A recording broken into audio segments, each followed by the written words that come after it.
Good evening, everybody. I'm Philip Oldfield. I'm the head of school at UNSW Built Environment, and it's my pleasure to welcome you this evening to the 2022 Jean Wilson Utzon Lecture. We gather this evening on the lands of the Aboriginal and Gadigal people, and I would like to show my respect and acknowledge the traditional custodians of the lands that we're on, custodians who have cared for these lands, the water and the skies for tens of thousands of years.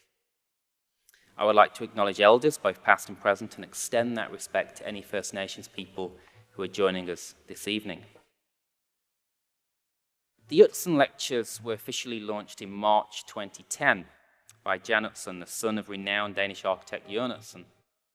The lectures bring together leaders from around the world to present their perspectives, issues, and ideas about the built environment at both a local and a global scale.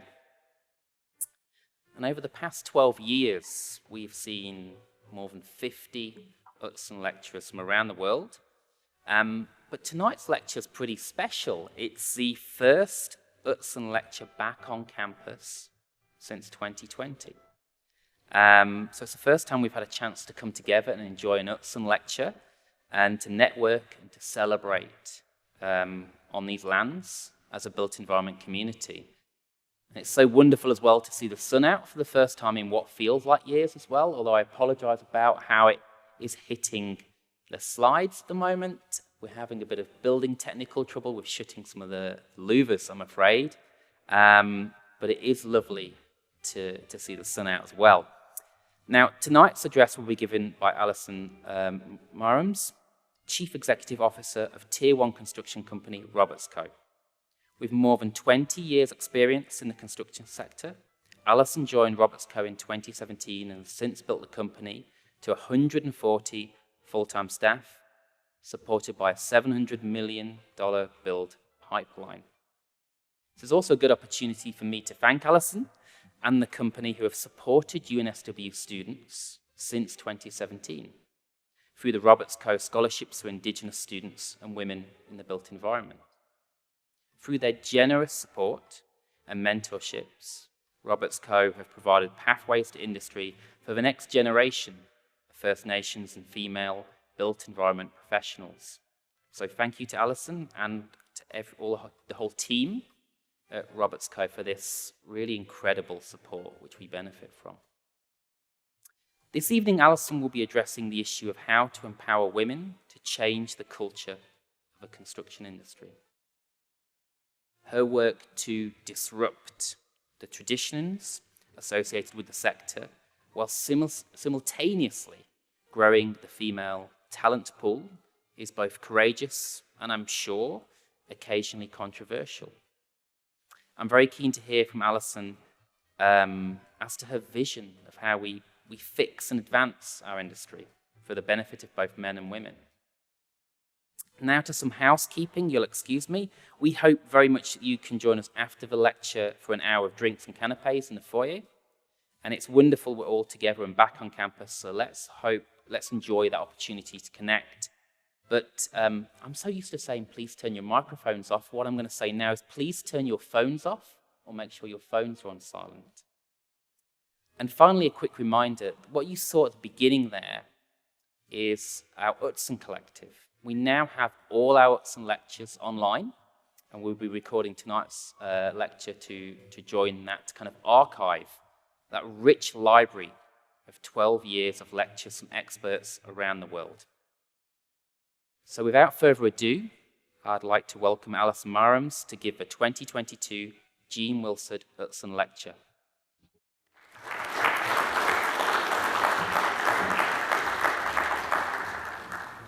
Thank you, Philip. I acknowledge Associate Professor Philip Oldfield, Head of School, Emeritus Professor Bruce Judd, and Emeritus Professor James Werrick from UNSW School of the Built Environment. Thank you for the invitation to present the Jean Wilson Utzon Lecture. It is an honour and a privilege to be here tonight. I acknowledge the Bedigal and Gadigal people that are the traditional custodians of this land, and I would like to pay my respects to elders both past and present, and extend that respect to other Aboriginal and Torres Strait Islanders peoples here tonight.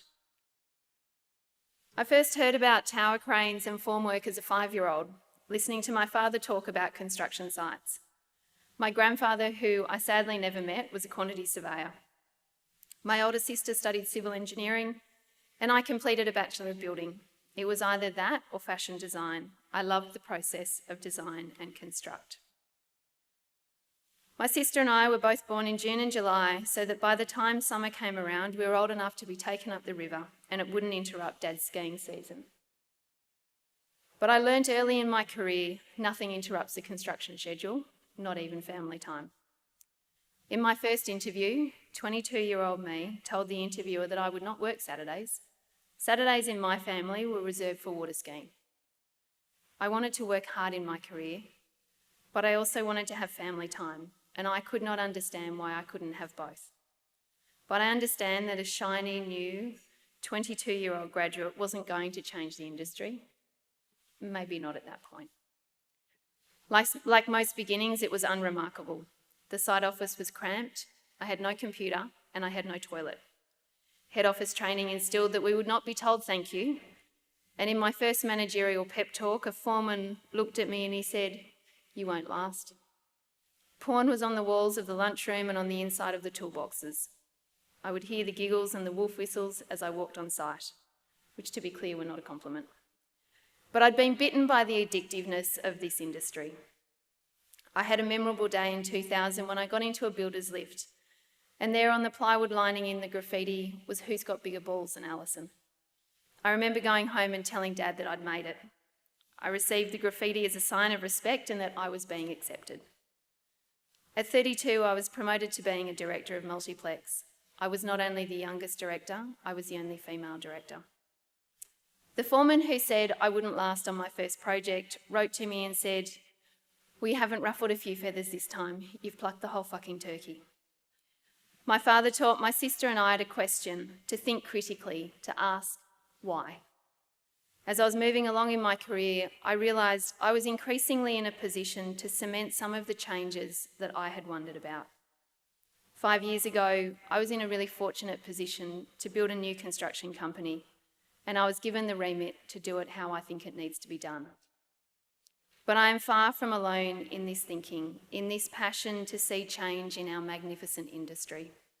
I am part of an awesome team at Roberts Co, who all share in the desire to see change.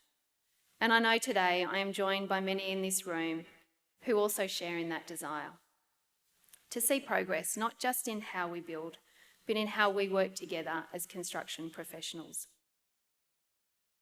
I don't know exactly when it started, but we find ourselves working in an industry that is unsustainable for our people and our business model.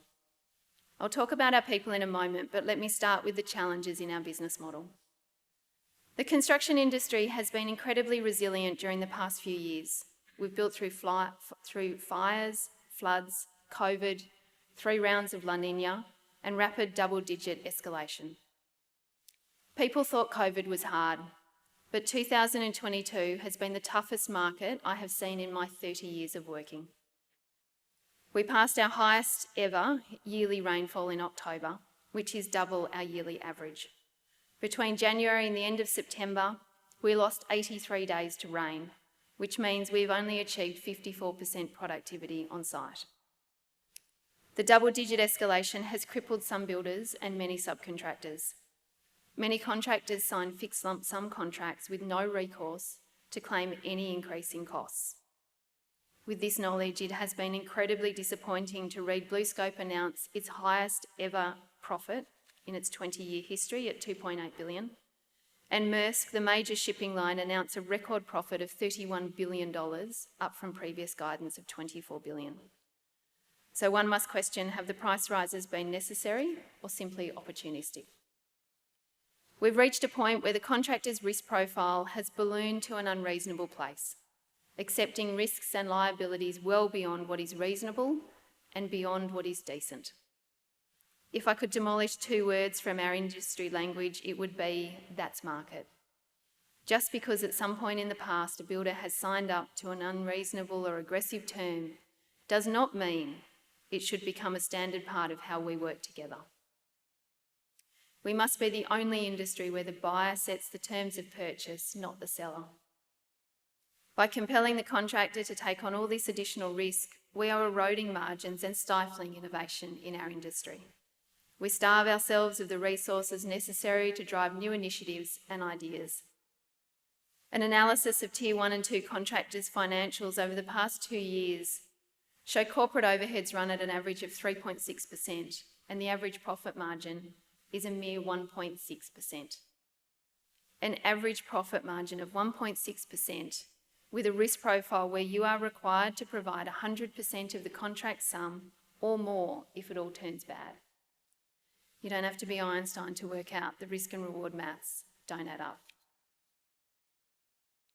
We've all watched the recent collapse of ProBuild as a consequence of risk profile, but they are not the first large builder. Let me remind you of some you may have forgotten. Girvan, Walter Constructions, Concrete Constructions, Kellen Rigby, Stewart Brothers, Reed Constructions, Hasty Group, Grocon, Condev, Janellen, ABD Group, BA Murphy, Dildam, Pindam, to name but a few. Sadly, there will be many more insolvencies to come. The construction industry is the largest sector in the ASIC insolvency dataset, with an average of 1,550 insolvencies per annum. That's a pretty sad indictment on our industry. Insolvency is what happens when clients continually push uncommercial terms onto the builder.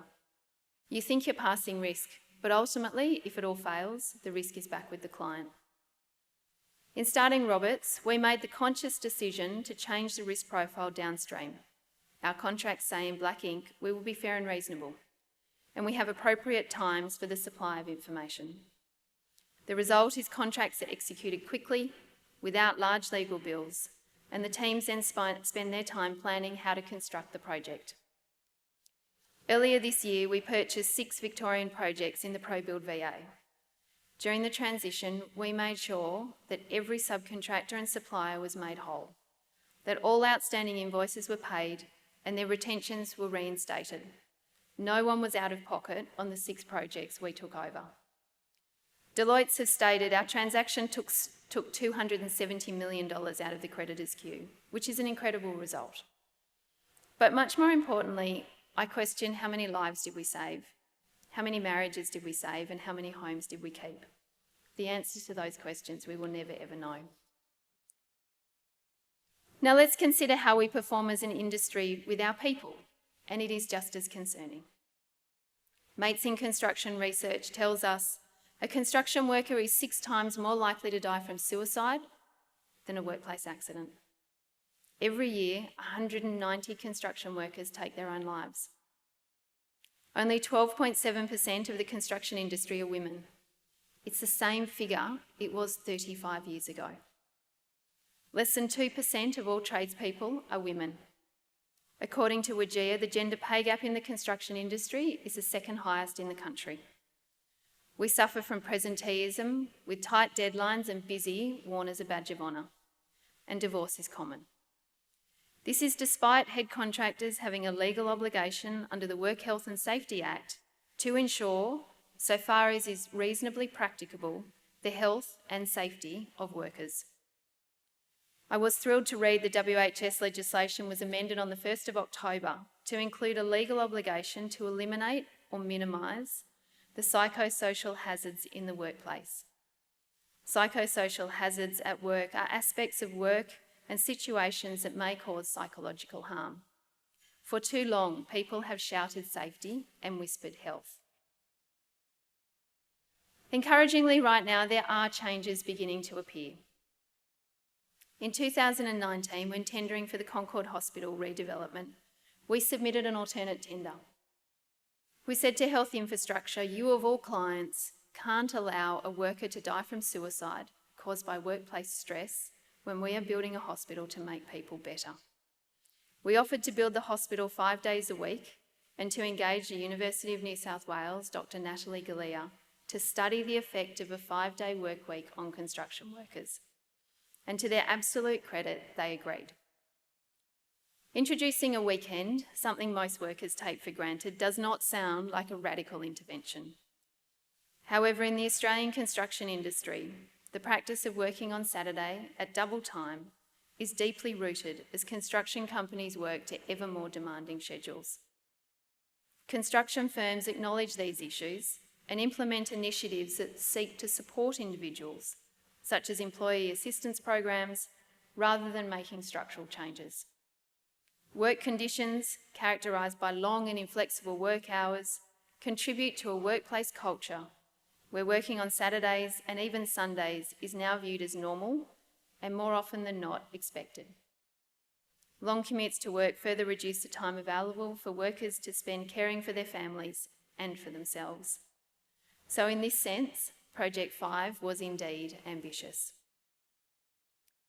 The working day, which normally operates from 7 till 3, was extended by 2 hours till 7 till 5. So the subcontractors generally worked the same total hours they would have across 6 days, but in 5 days, giving workers overtime pay during the week and 2 full days on the weekend to rest. 345 workers and 16 next of kin were recruited to participate in the study from 3 Sydney projects being built by our company. 2 of the sites implemented a 5-day work week, Concord Hospital and Liverpool Hospital Enabling Works, and a 3rd site, Zurich Tower, was a control site working 6 days per week. In the study group, most workers, 90.1%, were male. 40.7% were born in countries other than in Australia, and 3.6% were Indigenous. More than 2/3 of the workers were under 40 years old. 50.2% were either married or in a de facto relationship, and 39% had never been married. The survey cohort was varied, with the largest group identifying as tradespeople. The workers who stated their occupation as other were crane operators, traffic controllers, scaffolders, concreters, and construction workers. Almost 1/5 were project managers, and 40% were from the services trades such as plumbing, electrical, and mechanical services. Before commencing a 5-day work week, workers reported mixed feelings about the change. Some were excited to recalibrate their work-life balance. Others were concerned that a 5-day work week would reduce their income, increase their working hours during the week, and disrupt their workflow. The majority, 78.3% of workers, adhered to the 5-day work week and did not work on weekends. Among site managers and white-collar workers, there was a strong adherence to the 5-day work week. Not only were they only attending the site 5 days a week, they also refrained from working at home on weekends. In interviews, workers cited fewer emails sent on weekends from the site management and subcontractors. One of the key drivers to the adherence to the 5-day work week was because it was builder-driven. We simply closed the site on the weekend. The only exception for Saturday work was to erect and dismantle the tower cranes because of the high-risk nature of the work, to undertake client-requested interface works with the existing hospital, or when the local health district asked for the hospital to be handed over as they were desperate for beds in the peak of the second wave of COVID. This meant the site did operate 7 days a week for 3 weeks. On average, workers did 45.6 hours of construction work per week during Project 5. It was a reduction of 3.2 hours per week from their previous project. There was a decrease in the number of workers working over 50 hours per week, with almost half of Project 5 workers working between 40 and 49 hours per week. In lieu of working on Saturdays, the work week was reconfigured with longer days, Monday to Friday. Recognising the impact of long working hours on their well-being, some workers suggested that in addition to a 5-day work week, working hours needed to be reduced and regulated. 3/4 of respondents, 75.4%, said they preferred to work 5 days a week. 45% would like to work less than 45 hours per week, and 1/3 preferred to work 48 hours over 5 days. Workers additionally suggested their work-life balance could be further improved with changes to rosters and shifts, for example, doing 3 shifts per day. staggered starting hours to address presenteeism, flexibility in their roles, and regulated working hours, and workers being assigned projects closer to their homes. Although they were only a small group of the cohort, separated, widowed, and divorced workers showed the strongest preference for a 5-day work week with less than 40 hours, followed by their peers who had never been married or those that were in a de facto or married relationship. Despite our concern that older male workers over 50 who had long worked weekends would be resistant to a 5-day work week, over half, 60%, said they preferred working between 40 and 45 hours a week. Interestingly, a third of older workers and a third of the youngest worker cohort said they would prefer to work a 40-hour week. Across all age groups, there was a consistent preference, 70 to 80%, for a 5-day work week. So popular was the 5-day work week that some workers asked their employer to be assigned to the Concord project. As one subcontract manager explained, I would get phone calls off the boys to get on that site. Workers reported an increase in all areas of job satisfaction during Project 5 compared to their previous job. The greatest improvements were made in the areas of work-life balance, work hours, and job security. Reasons for improvement in work-life balance included more rest and more time away from the site. Workers said they felt definitely happier and did not dread returning to the site on Monday. Workers reported appreciating having a real weekend, that is, all of Saturday and Sunday off, to spend time with family and friends. One worker said, "When you work Saturdays, you usually finish after 1:30, 2 o'clock, then it depends on how busy you are, sometimes 4 o'clock. Your day's pretty much gone, I don't have the energy to go out, and then you have Sunday to rest instead of enjoying family time." Our crane driver said the temperament on site went down 1,000. I liken it to the boiling pot. The last item to go in the pot causes it to boil over, but it's not the root cause. It's the underlying boiling that's the issue. When everyone on site is stressed and tired and you ask a worker to clean up their mess, it's volcanic. What we saw was rested workers being asked to clean up, and they'd happily do it. They had the mental and physical capacity to take it on. Only a minority of workers said they regularly fulfilled domestic obligations, spent time relaxing, and spent time with their partner, family, and friends. Concerningly, only a small proportion of workers, 15.3%, said they spent time looking after their children. With almost half, 44% of workers, saying they never or hardly ever did so. When I saw this graph for the first time, it brought tears to my eyes. Almost half of the workers said the time they spent fulfilling their domestic obligations, relaxing, or spending time with their children, partner, family and friends was inconsistent and unpredictable. Workers identified that one of the biggest impacts of having weekends free was more time to spend with their partners, recognising they probably argue a lot less. Workers recognised that traditional construction work had strained their relationship with their partner because they were less able to assist with childcare and household tasks. Workers recognised the high attrition rate of personal relationships within the construction sector due to long work hours and working weekends. Fatigue from work conditions, long, irregular work hours, and a 6-day work week took a toll on relationships. And I quote, "It was a factor in us breaking up. I was too tired to want to do anything fun. I just need sleep, or I just want to sit on the couch. I just can't be on my feet. I can't be talking anymore. It can be pretty damaging to a relationship because you don't get good time together. You only get tired time together." Others described having no time to talk to their partner, nor the patience to listen. One of the critical advantages of the 5-day work week, according to workers, was it allowed them to spend more time with their children, and therefore they noticed an improvement in the quality of their relationship with their children. Free weekends allowed workers to watch their children play sport, an important activity for construction workers. Being present in their lives and giving them attention was important to their child's happiness. Equally, a lack of attention due to long working hours led to children acting out in school. Workers concluded that construction's rigid work practices, the precarious nature of the sector, and their own commitment to work meant they regularly missed their children's important events, such as school concerts, sports carnivals, and awards ceremonies. My name's Aaron Kiggins. I work on the crane for Roberts Co.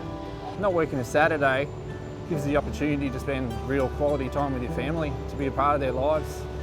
I've got 3 young boys. Saturdays, that's where it's at. You go to kids' parties, bike riding, Saturday morning sport. To be there on the sideline, cheering them on, when they're running down the field, about to score a goal, that's where it's at. And when they turn around and see you there, the look on their face, that's the best thing ever. The positive impact on my family life and my mental health, it's priceless. That's where it's at. It's the future.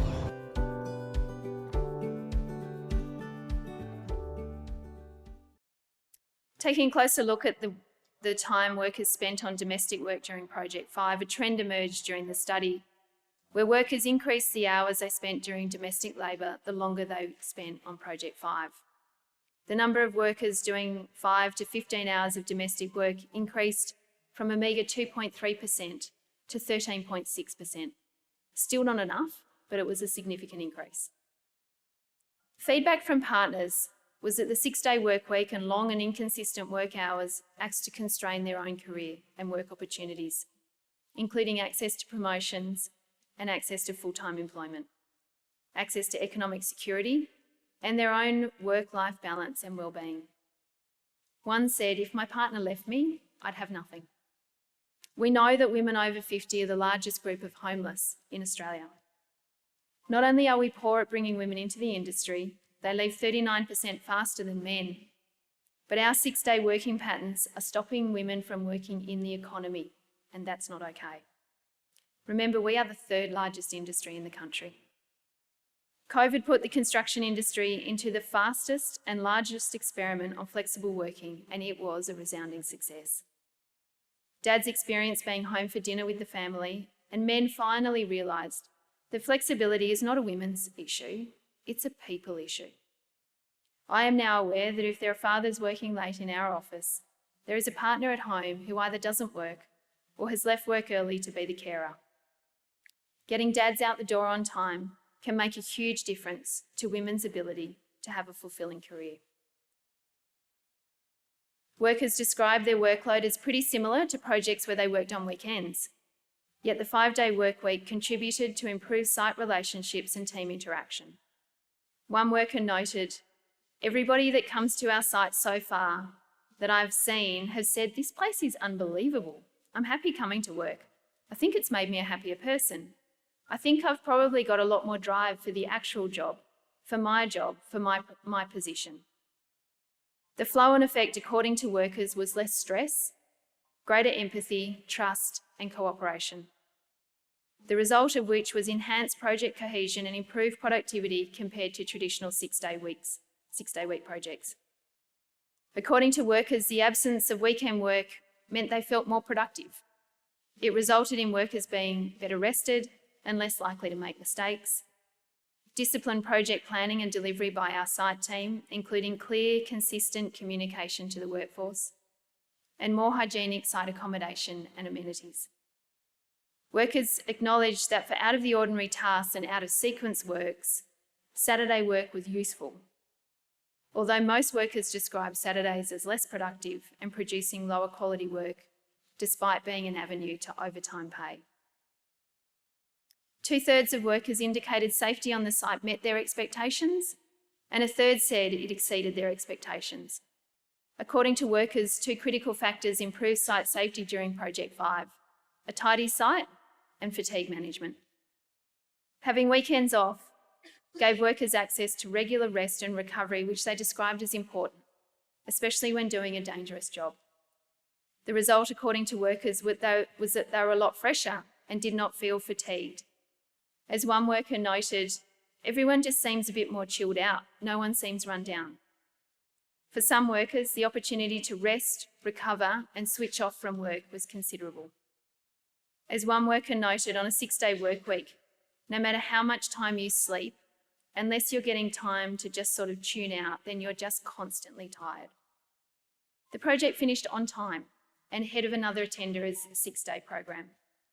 From what we have learned, there is no additional time required and no additional cost to work 5 days in lieu of 6. So I implore every single person here to think seriously about what you are doing to workers' health and wellbeing and to their families when asking the construction industry to work 6 days per week. But don't believe me, let's hear it from the workers and their families. The cost of time now is negligible, and so we are an industry, when we give an inch, it's gone forever, and we need to recalibrate. We need to stop shouting safety and whispering health. So I'd love to see the industry change to 5 days a week. It will bring more people into the industry, it will bring more women into the industry, it will be a more sustainable industry. All of those things are good. The driver for me personally is making sure that we send every worker home safe every day. Suicide rates in the construction industry are tragically high. The more companies that are doing it, the more people get used to it, and that will get built into what we do and how we do over time. I've got 3 young boys, and basically for their whole life I've never really been able to watch them play sport on a Saturday morning because I've been at work. So last year was the first year I got to watch my kids play sport every Saturday, which was amazing. I've got 3 kids. I have them on my heart out. It's the last thing I want to see before I put my heart out on. It's the reason why I'm here. So yeah, that's it.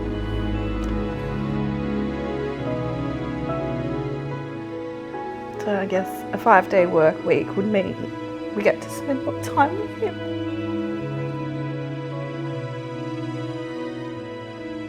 We know that mental health now is so important and part of construction safety and worker safety. I'd like to think that through this we can prove that a 5-day week is successful.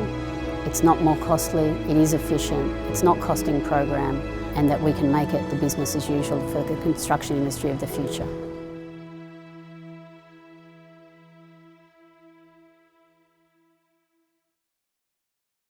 Construction industry norms are so deeply ingrained that a real challenge to the 5-day work week is simply the resistance to change.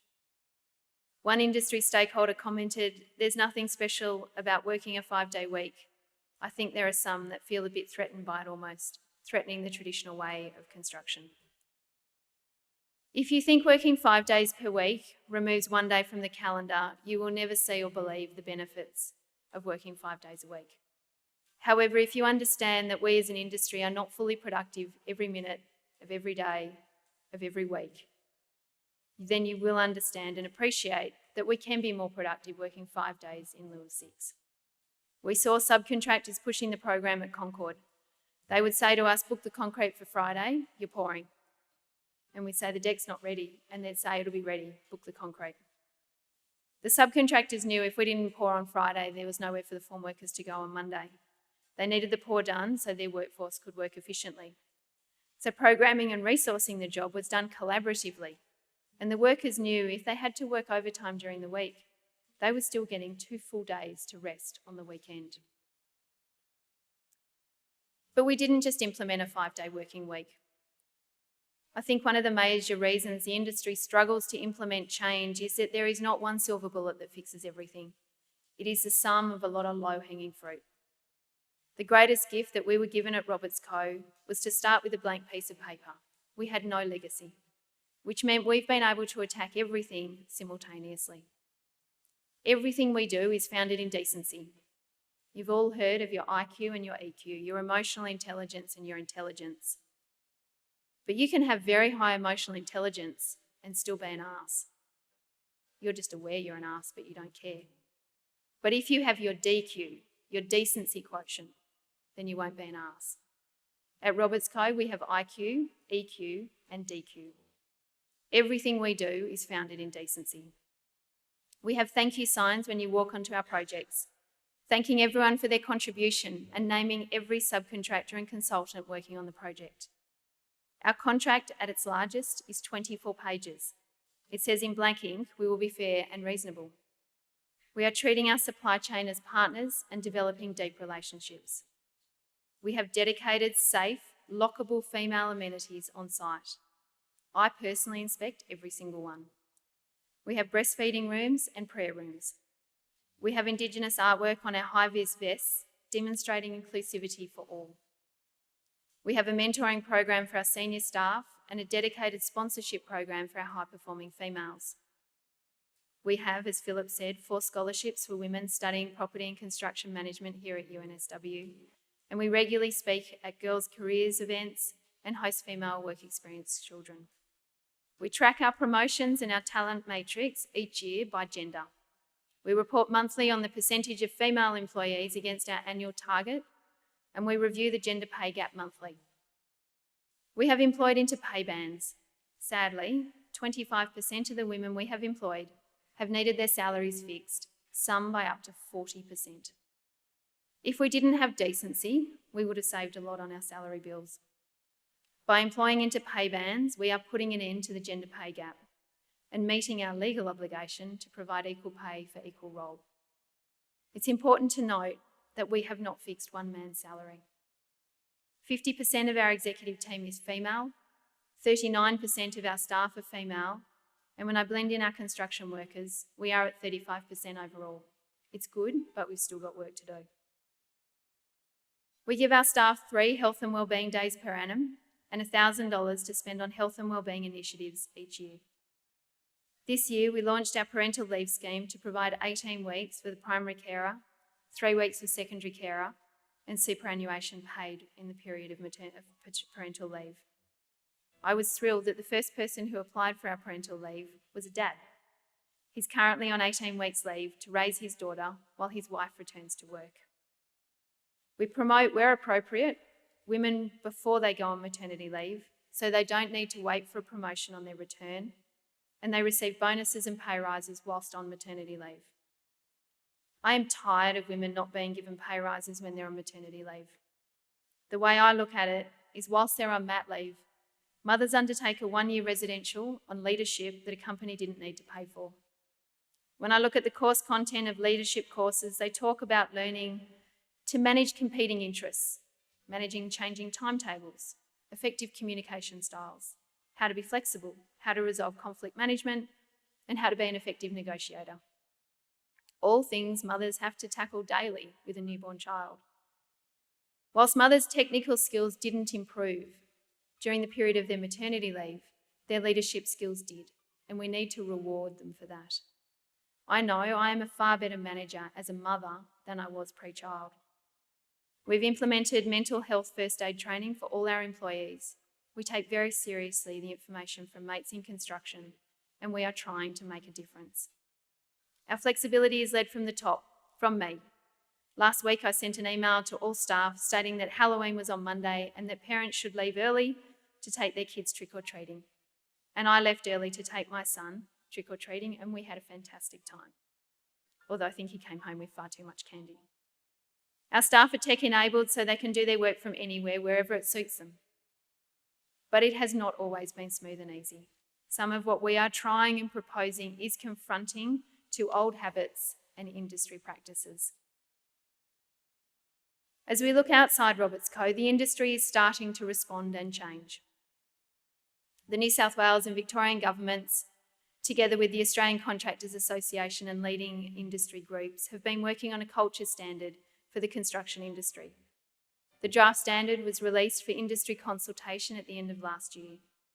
The standard focuses on 3 elements: putting health back in WHS, to stop people shouting safety and whispering health, giving a time for life, working 5 days a week, less than 50 hours per week, and improving the diversity of the industry, starting with gender and then working through all forms of diversity. The culture standard is proposed to be implemented on all government projects, but it should be introduced on all projects, private and public, so we create structural, enduring change. Last month, the New South Wales Government announced 5 pilot projects that will be trialling the implementation of the culture standard. The GBCA has expanded its Green Star rating tool to include people credits. They've mandated the requirement for female amenities on site and the provision of female PPE. The contractor must also implement policies to address issues of discrimination, racism and bullying on site. In March this year, Infrastructure Australia released a report titled Delivering Outcomes, a roadmap to improve infrastructure industry productivity and innovation. It provides a roadmap to a more productive and resilient future. The principles and recommendations set out in the roadmap highlight the need for behavioural change. And Anthony Manning at School Infrastructure is pushing modern methods of construction on its school rollouts. They are driving the supply chain to look at off-site manufacture, be it kit of parts or volumetric. In March, we completed a brand new school for 2,500 kids, 45,000 square metres of GFA, and we built it in 18 months during COVID. The speed was achieved with components manufactured off-site and installed on-site as a kit of parts. It is the future for construction. And the International Labour Organisation has adopted a safe and healthy work environment as one of its 5 fundamental principles and rights at work for all. This is the first extension of workers' human rights in almost 25 years, and it means governments must now commit to respect and promote the right to a safe and healthy working environment. Change is happening, and those who are resistant to change will slowly be left behind, especially when we are in a tight labour market where people now have a choice of where they work. I love this industry, but we are an industry that when we give an inch, it's gone, and it never comes back. As we emerge from COVID, now is the time to recalibrate. We must bring decency back into our dealings. And with initiatives like Project 5 and the Culture Standard, we are and we will continue to make good progress. We are a clever, capable industry who solve incredibly complex construction problems. But those are problems of physics and chemistry. The problems I have outlined tonight are of a different nature. They involve psychology, sociology, history, and economics.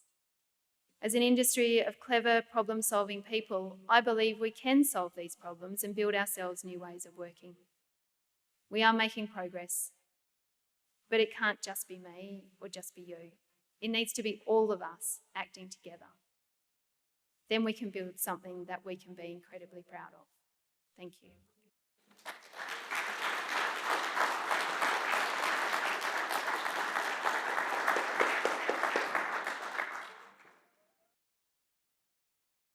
Okay, thank you so much, Alison, for, wow, such a thought-provoking and profound presentation.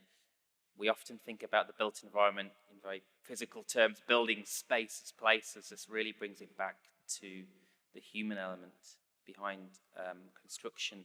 So we have an opportunity now for some questions from the audience. I'm going to ask Alison to please take a seat, and I'll join you. We've got a roving microphone, I believe. So I've got to stay here. So if there's any questions, please could you raise your hand? I think we can start with one at the front, maybe.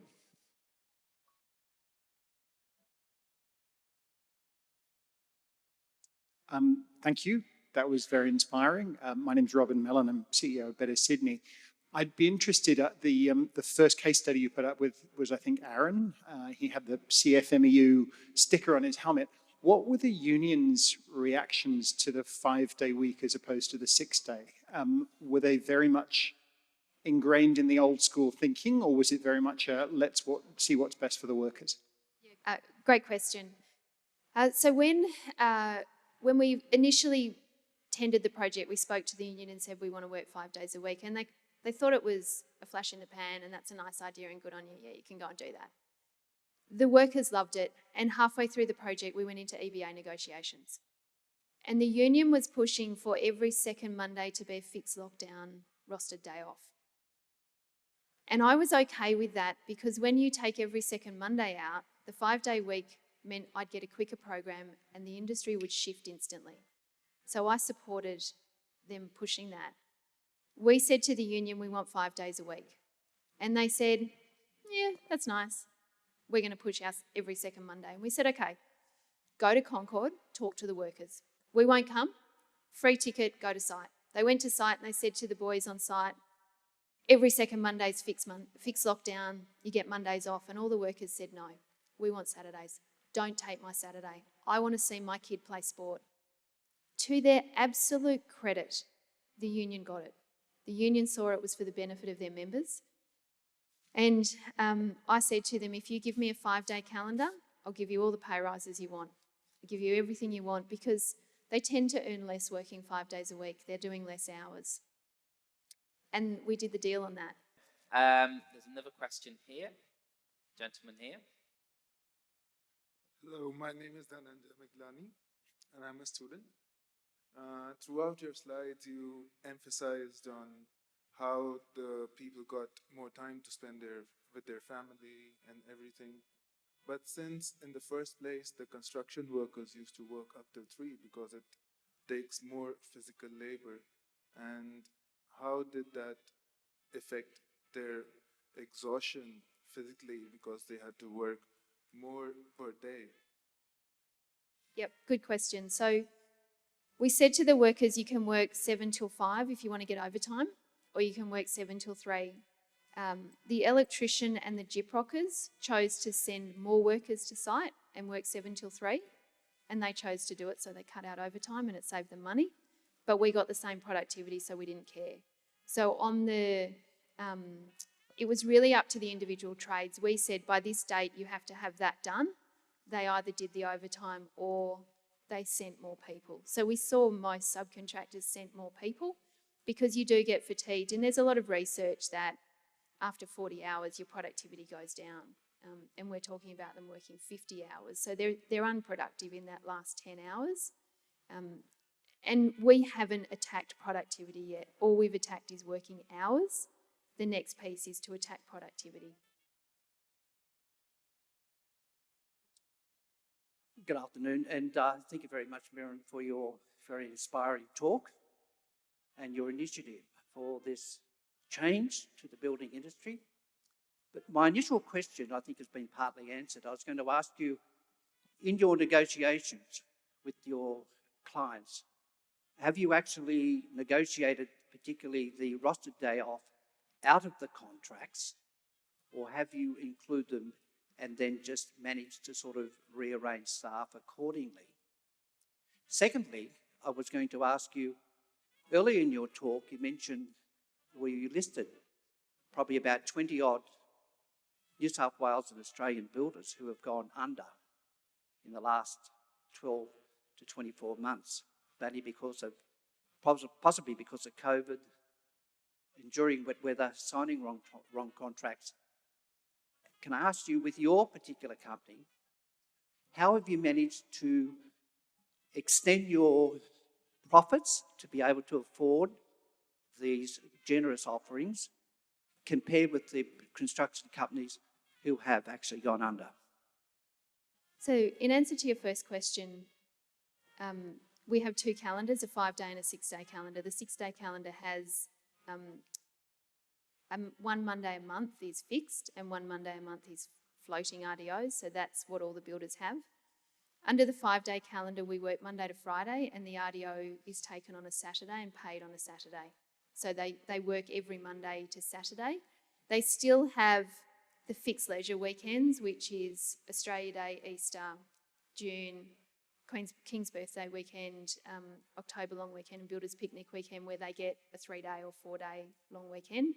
So they're still in the 5-day calendar. In terms of how we've been able to cope, when we founded the company, we said we want to be boutique, and everyone says, what's boutique? Well, it can be whatever you want it to be. For us, it's not the size of the project. We want 6 to 8 projects on at any point in time and no more. The logic for that is I'm too young to remember the 92 recession. I was at university having a great time, and I didn't pay attention to what was going on in the world, but I did live through the GFC. And in that time, the company I was working for, we had 10 projects on and we shrunk back to 5. So if I have 6 to 8 and a downturn comes, I'll probably have 4 to 5 projects and I can keep my good people and carry them. But also, when contractors have more than 8 teams, they tend to get into B and C graders. And if I have 8 projects, I have all A grade staff. If I have good staff, job goes well, client makes money, subcontractors make money, we make money. But the other thing we've done is we work for clients where we are culturally aligned, where our values align. If I don't like the values of the client, we don't work for them. And so where you see clients, and there are clients out there who just want to screw the builder, they're not for us.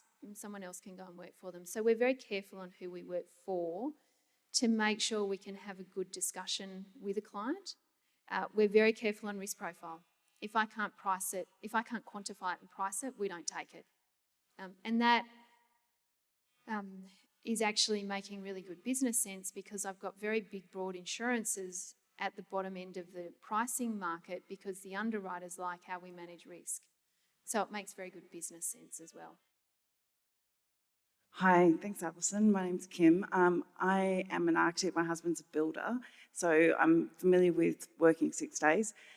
But my question is, it's really hard when you're in the C class to keep your hours down, and I wondered if you're leading by example in your own life and keeping to less than 45 hours, was it? And 5 days. And the second question is, have you rolled it out on all of your projects, like after Concord? And have HI actually made it part of their standard contracts as well? So I'll start with your last question first. Health infrastructure, as a result of the survey, we launched it. And if you're interested in the full report, it is on our website. If you go onto our website, you can download it. We made it publicly available. At the launch of the research, HI said to all the contractors in the room, we want this in every tender. So they are asking contractors for 5 and 6 day options. We only give a 5-day option. We don't give clients a choice. There's no extra time. So why would I give clients a choice? If I submitted my tender and said it's going to cost $100 million, it's 24 months and I'll kill 3 people, there is not a client in the world that would buy it. But that is the reality of what we are doing. You just don't see the suicide figures. And sadly, when you are death, fatality or suicide, you are not an LTI. You disappear off the stats. It is horrific. So HI have changed what they've done. We have picked up Westmead Kids. It's 5 days a week. We have picked up Sydney Olympic Park High School for government. It's 5 days a week.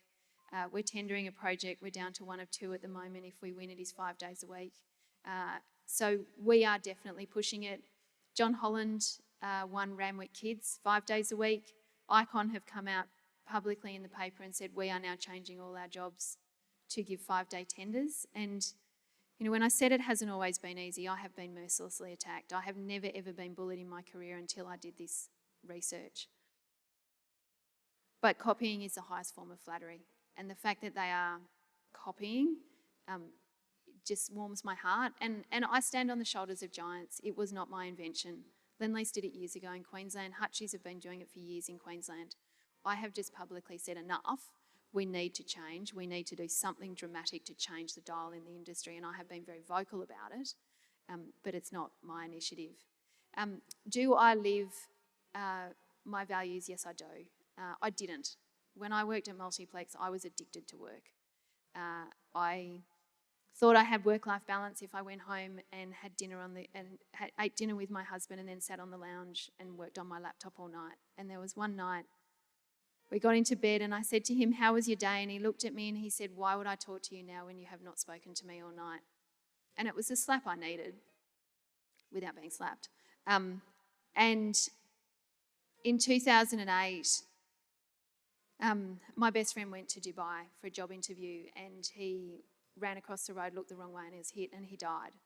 And he was in the industry, he worked for Broad Constructions, and it was very easy for me to say to Ian, I can't be at that event, I've got a tender, I've got a deal, and he'd be like, yeah, go and win it, and he understood.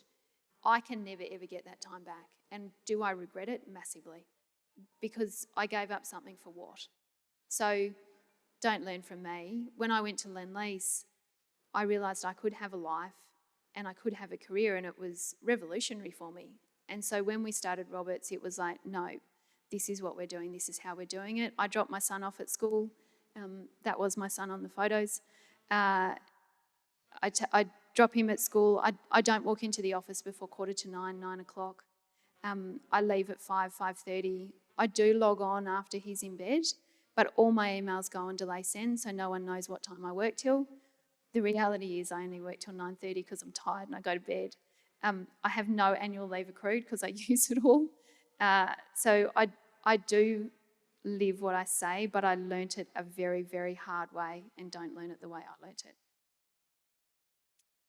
Well, I think that's an appropriate way to finish tonight. I do hope you can all join us for a drink and a canapé afterwards, but I really do want to extend my thanks to Alison for such a inspiring and profound and really, really important talk this evening.